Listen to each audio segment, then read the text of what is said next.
a true social media strategy really comes down to keeping it simple. Are you laughing at me or at the pig? Oh, okay, you're laughing at the pig. It's like, uh-oh, that's the first thing I looked down. Like, sorry. Is keeping it simple. So I think that that's really important when it comes to social media marketing. So I'm going to give you 7 quick strategies to make sure that you're driving more business for your conferences that you do and the businesses that you represent. I will tell you a quick story. The reason this all came about is a man was sitting in my audience about a year or so ago, and at a break, he ran up to me sweating profusely, very nervous, and he's like, Corey, you haven't talked about syndicating my Twitter feed on my website. I need you to do that, and you haven't done it yet. And I said, no problem. I'm not planning on doing it on this presentation. Be happy to talk to you afterwards. Tell me more about your business. And he said, I sell medical supplies to the elderly. And we kind of had this sort of moment where we looked at each other and our heads are kind of like, and I didn't say anything, and he's like, do I need to be on Twitter? And I was like, I'm not sure that you do. I'm not sure that your market is there. And he was like, oh, okay, great. And he skipped back to his seat. So I would say rule number 1 is fish where the fish are. Figure out where your market is, your economic buyer, and then plant yourselves there. A lot of people ask me about Snapchat, is this newest, the shiny new penny syndrome. And I was actually talking about Snapchat in a presentation, and a man made a sound from the audience that I had never heard before. It was just this frustration that just came through him, and I feel like I found it online here. This is as close as I can come to the sound that man made.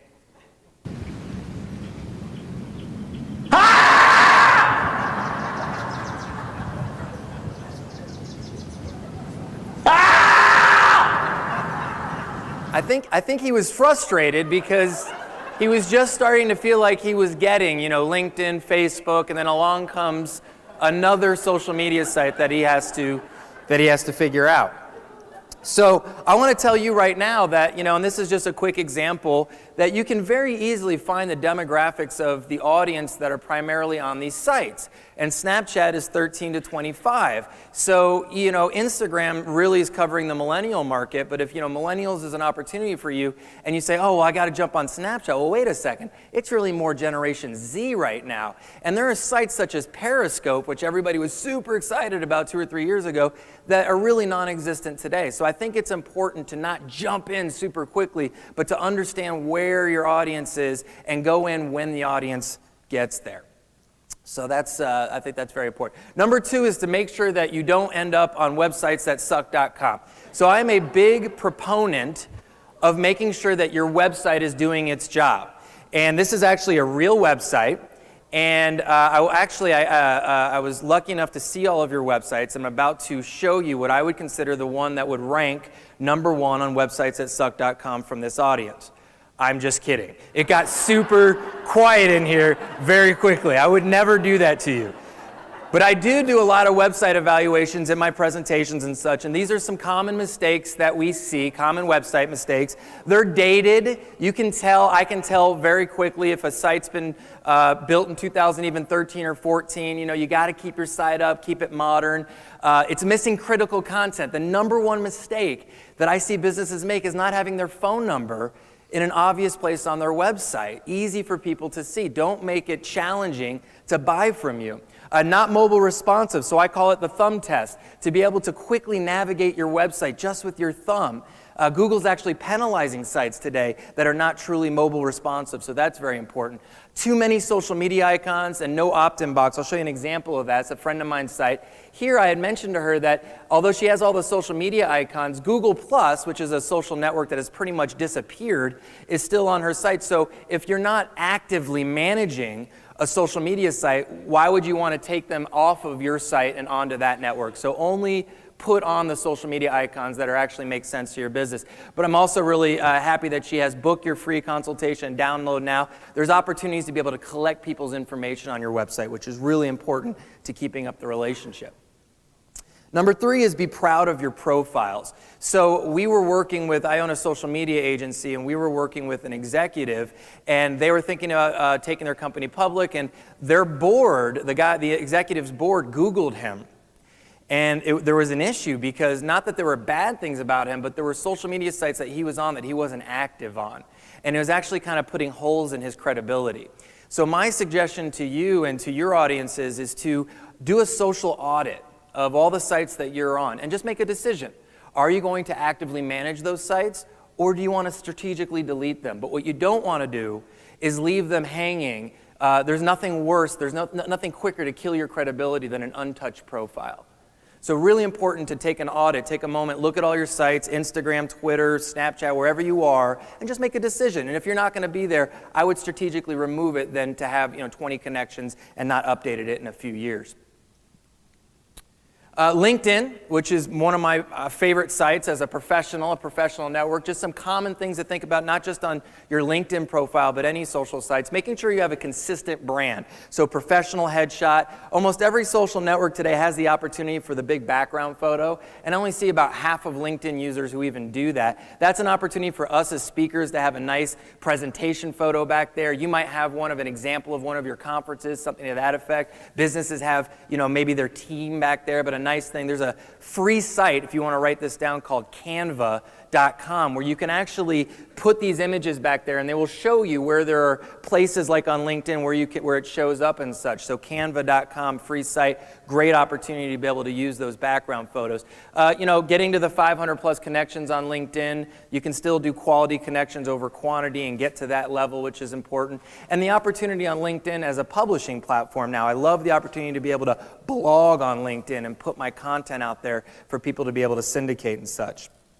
On your professional summary, just a quick best practice here, bullets over paragraphs. So people scan more than they read today. So if you can, on your executive summary, use bullets or numbers over paragraphs, people will read those quicker. And there's opportunity to put multimedia in your executive summary on LinkedIn. So maybe a nice virtual tour of one of your past presentations would be cool to bring your profile to life.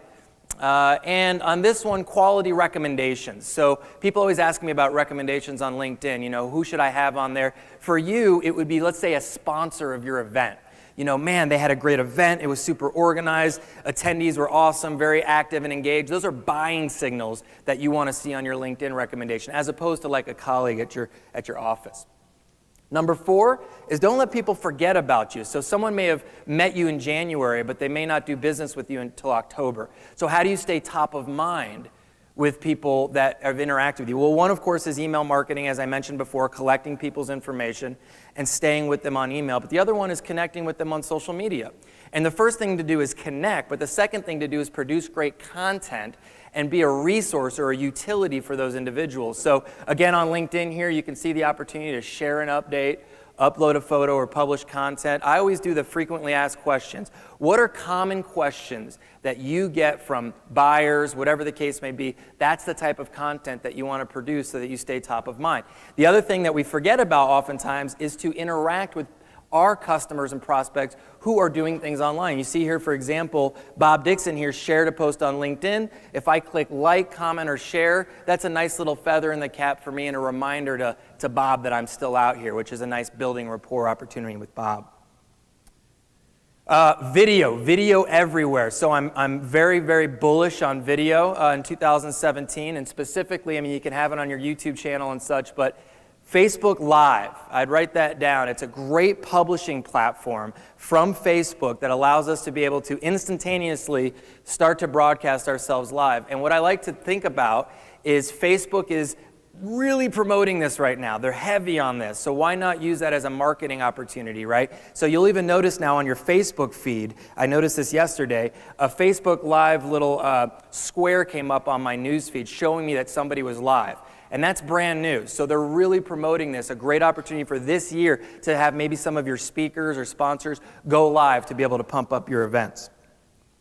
Last two, really quickly. Number 6 is turn clients into friends. So I use Facebook as an opportunity to build rapport with my clients. Who are your VIPs? Who are the people that you want to build a relationship? Are they only hearing from you at invoice time? Or is there opportunity to be able to expand that rapport? So I'll give you a quick example. Mary Stevenson, her birthday's May 11th. She just celebrated her 10th year of being cigarette-free.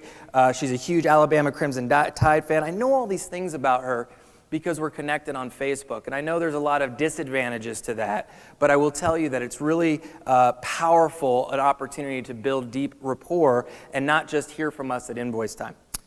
Oh, and that's, we compete for cuteness pictures, and that's my son Milo. That's my ooh-ah from this moment here. She and I compete for cuteness pictures, and I think I win. And today's his birthday, by the way, so you say happy birthday, Milo.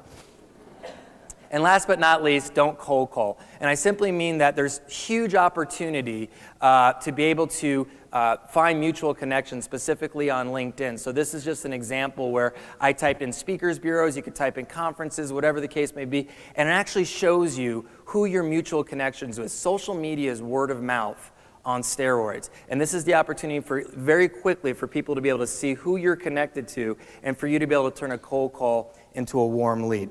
So in summary, fish where the fish are. Don't let your websites get bent out of shape.